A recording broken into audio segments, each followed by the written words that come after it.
বিজয়া দশমীর সকালে সবাই যখন ব্যস্ত দুর্গা প্রতিমা নিরঞ্জনের কাজে, তখনই ঘটে গেল এক ন্যাক্কারজনক ঘটনা।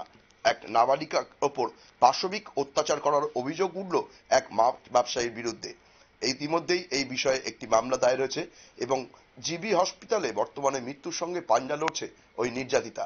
আমরা শুনে নেব এই বিষয়ে নির্যাতিতা নাবালিকার মায়ের বক্তব্য। দুয়ার পরে তাই আমি জিজ্ঞেস করছি, বাবা তোর এই অবস্থা কেন করছিস, তুই এমন করলি কে? প্রথম করছি তুই এমন করলি, তাই কিছু আমি তখন তাই একটু একটু কথা কইতে পারে। তারপর আমি তুলে কেরা করছি, ও শঙ্কর বন্ধু, তাই বন্ধু রাখে শঙ্কর বন্ধু তোরে কইবে আমার ডাক্কা নিচে ঘর থেকে এর দূরে কই। আর আমার মেয়ে আর কিছু কইছে না, আমার কিচ্ছু কইছে না। এরপরে কি হয়েছে ঘটনা মানে জানতে পারছি না। আমি তো এর চেয়ে বেশি কিছু জানি না। মাছ আমার মায়ের তো আমি এর দূরে শুনছি মাছ ভালো চিপা দিচ্ছে। এরপরে দেখো মানে ইন্দুরে ওষুধ টিউব লিখিতা সেটা ওষুধ টিপা আমার খাওয়া দিচ্ছে, মাথা ঢেলে দিচ্ছে। এরপরে আমার মায়ের কথা কইছে না, ওর নাম আমার মেয়ের কথা কইছে না। মেয়ের শরীরে আঘাতের চিহ্ন আছে না কিছু? আছে, গলার মধ্যে চিবাতে দিচ্ছে, মানে পুরা মুখটির মধ্যে আছে।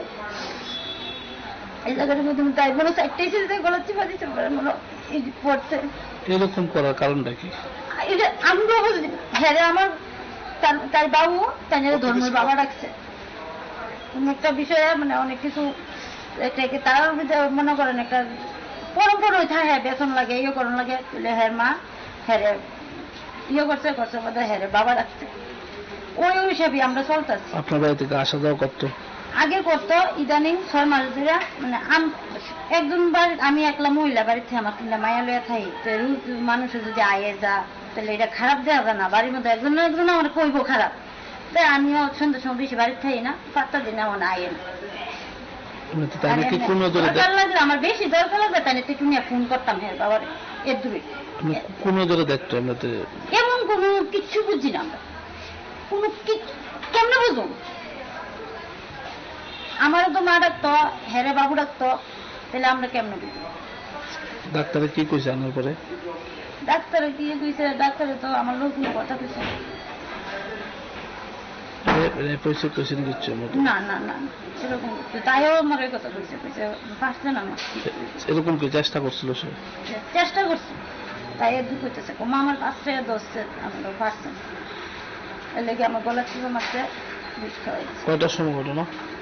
আমি তো খবরটা পাইছি 11টা 11:30 বাজে। ওনার বাড়ি কি আপনার বাড়ির পাশেই? হ্যাঁ, বাড়ি হচ্ছে রাজনগর আর আমরা বাড়ি হচ্ছে জয়নগর। তো ওনার বাড়িতে নিচে কিভাবে? এরা বাড়িতে নিচে না তো, আমরা বাড়ির পাশে একটা খালি বাড়ি আছে, নদীর পাড়। তো বাড়ির অন্য মানুষ শুনছে না? এটার মধ্যে তাই তো ভালোভাবে রেখে নিছে, শুনে যা। এরকম কি প্রায় সময় ডাক দেয়? হ্যাঁ ডাক দেয়, মানে প্রায় ডাক দিয়া এলাকায় এমন ভাবে ইয়ে করে সেটা কোনোদিন ইয়ে করছে না, মিথ্যা কথা কোনোদিন ইয়ে করছে না। ডাক দেয়, অনেক সময় জানলা দিয়ে কথা কইব, আমরা তো হাসাহাসি করি। কালকে না পরশু দিনও আমরা হাসাহাসি করছি। মন্দিরে ঢুকে, মন্দিরের রাস্তা আর মন্দির আর আমার বাড়ি এক সীমানার মধ্যে। তারা আইলে আমার ছোট মাইয়াও ডাকবো বন্ধু বন্ধু কইরা, আমার মেজো মাইয়াও ডাকবো বন্ধু বন্ধু কইরা। আজকে কি মেয়ের ওই গর্ত উদ্ধার করছেন না মেয়ে নিজে? নদীর ব্যাপারে একজনে তার বাবার বেলে কইছে যে ঘুরিয়া কিটা করতেছে। মেয়ের বয়স কত? ওই তো ডিসেম্বর হইলে 16 বছর। বাড়ি কোনখানে? পশ্চিম জয়নগর। যে এরকম করছে ওনার নামটা কি? শঙ্কর দাস। কি করে? মাছ ব্যবসা। বাড়ি? আমরা শুনে নিলাম নির্যাতিত নাবালিকার মায়ের বক্তব্য। এই বিষয়ে তীব্র চাঞ্চল্য ছড়িয়েছে প্রতিবেশীদের মধ্যেও। আমরা শুনে নেব ওই নাবালিকার এক প্রতিবেশীর বক্তব্য। মাথাটা তো ধোয়া হয়ে যেতেছে। তারপর আমরা জিজ্ঞেস করছি তুই কি খাইছিস কইছে না খাইছে, মানে তাই খাওয়াইছে।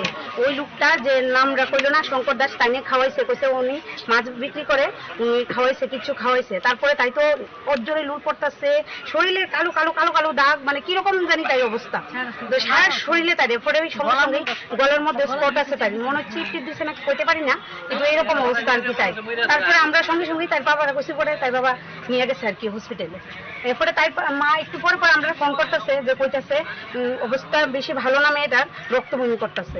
আর তার মা ওইখান থেকেই কইতেছে যে সব মহিলারা যাতে আমরা ওই বিচারটার লেগে যাই আর কি।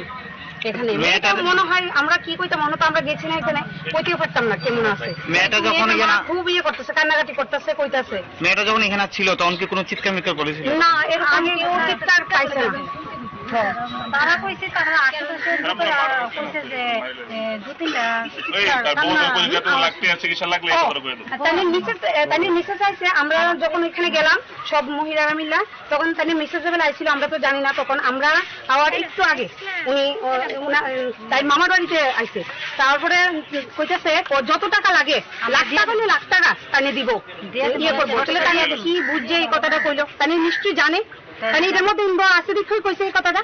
এই লেগে আমরা কইছি তাইনেরও যাতে ধরে, মহিলাটাও যাতে ধরে, মহিলারা ধরলে পরেই তাইনের স্বামীর কথা জানতে পারবো। মেয়েটার কি খাওয়াইছে বা কোনো কিছু? এখন তো আমরা জানতে পারতেছি যে মেয়েটার ড্রাগস খাওয়ানো হয়েছে। শঙ্কর দাস কই থাকে? এটা আমি যে রাজনগর না, উনি মাছ বিক্রি করে আমি এটা জানি, কিন্তু ওনার বাড়ি রাজনগর। আমি এমনিতে তাই চিনি, তাই মাছ বিক্রি করে এটা জানি। মেয়ের বাড়ি কোন জায়গা? না এটা বাড়ি মেয়েটার বাড়ি কিছুক্ষণ আগে পুলিশ কাকে ধরে নিয়ে গেছে? মহিলাটাকে, ওনার মানে আসামি স্ত্রীকে নিয়ে গেছে। আমরা শুনে এলাম নাবালিকার প্রতিবেশীদের বক্তব্য। সবাই সরব হয়েছেন এবং অভিযুক্ত মাছ ব্যবসায়ী শাস্তির দাবি করছেন সবাই। পাশাপাশি অভিযুক্ত মাছ ব্যবসায়ী স্ত্রীকেও কড়া শাস্তি দেওয়ার দাবি তুলেছেন তারা। নজর রাখবো পরবর্তী খবরের দিকে। তার আগে নিয়ে নেব ছোট্ট একটা বিজ্ঞাপন বিরতি।